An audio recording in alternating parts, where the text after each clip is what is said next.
Difference in the uses of few, a few, the few, not a few. ইংরেজিতে কথা বলার সময় আমরা অনেক সময় few, a few, little, a little এই সমস্ত ওয়ার্ডগুলো উচ্চারণ করে থাকি। তো এই সমস্ত ওয়ার্ডগুলো ব্যবহারের মধ্যে যে ডিফারেন্স আছে সেটাই আজকে দেখাবো।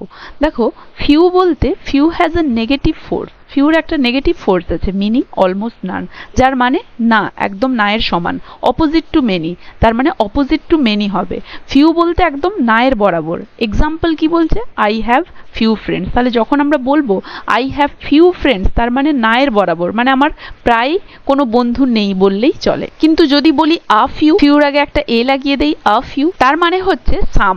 আ ফিউ মানে সাম। দেখো, ফিউ মানে কিন্তু অপোজিট টু মেনি, মানে একদম প্রায় না এর বরাবর, কিন্তু আ ফিউ বললে সাম, কিছু সংখ্যক, অল্প পরিমাণ। এক্সাম্পল কি বলছে? I have a few friends here, মানে আমার কিছু পরিমাণ বন্ধু আছে। এটা যেমন বোঝাচ্ছিল যে আমার প্রায় বন্ধুই নেই, কিন্তু এখানে যদি আমরা বলি আ ফিউ, তাহলে এটা বলবো যে আমার কিছু সংখ্যক বন্ধু রয়েছে। তাহলে ফিউ এবং আ ফিউর মাঝে ডিফারেন্সটা বোঝা গেল। তারপরে দেখো, the few, it has a negative force and a positive force. তাহলে দা ফিউ বলতে আবার দুরকম, ডাবল ফোর্স বোঝাচ্ছে, একটা নেগেটিভ আর একটা positive. Suggesting not many but all that there are, মানে এটা এমন কিছুকে সাজেস্ট করছে যে যেটা প্রচুর পরিমাণে নয়, কিন্তু যতটুকু আছে ততটা সবটা। যেমন কি example, the few people had gathered here witness that incident. Meaning মানে কি?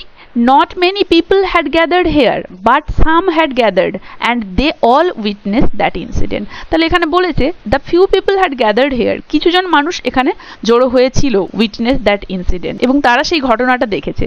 মানে বেশি পিপল ওখানে জড়ো হয়নি, কিন্তু যতজন জড়ো হয়েছিল তারা সবাই কিন্তু ওই ঘটনাটার সাক্ষী ছিল। তাহলে বোঝা গেল, দা ফিউ মানে ডাবল ফোর্স দিচ্ছে, নেগেটিভ এবং পজিটিভ, মানে বেশি সংখ্যক নয়, কিন্তু যত সংখ্যক আছে ততটা পুরোটাই। আর নট আ ফিউ হচ্ছে large number, not a few. তাহলে আ ফিউ মানে আমরা জেনেছিলাম সাম, কিছু, আর নট আ ফিউ মানে হচ্ছে প্রচুর সংখ্যক, লার্জ নাম্বার।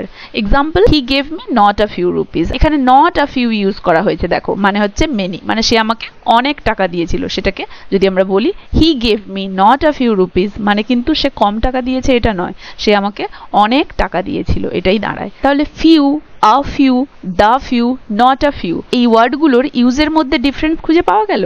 ঠিক একই জিনিসটা লিটলের ক্ষেত্রেও হবে। Little, a little, the little and not a লিটলের ক্ষেত্রেও ঠিক সেম ভাবে ফিউর ক্ষেত্রে যে যে নিয়মগুলো পালন হয়েছে তার ক্ষেত্রেও সেটাই হবে। ডিফারেন্স শুধু একটাই, ফিউর দ্বারা নাম্বারকে ডিনোট করা হয় সংখ্যা, এবং লিটল ডিনোট করে কোয়ান্টিটিকে, QUANTITY। তাহলে ফিউ ডিনোট করে নাম্বারকে বা সংখ্যাকে, এবং লিটল এর দ্বারা বোঝা যায় কোয়ান্টিটি বা পরিমাণ। এবং ফিউ সবসময় followed by plural number, PLU, এবং লিটল হলে সেটা ফলোড বাই সিঙ্গুলার নাম্বার। এই দুটো জিনিসই শুধুমাত্র পার্থক্য, আর কিছু নয়। আশা করি মনে থাকবে সবার।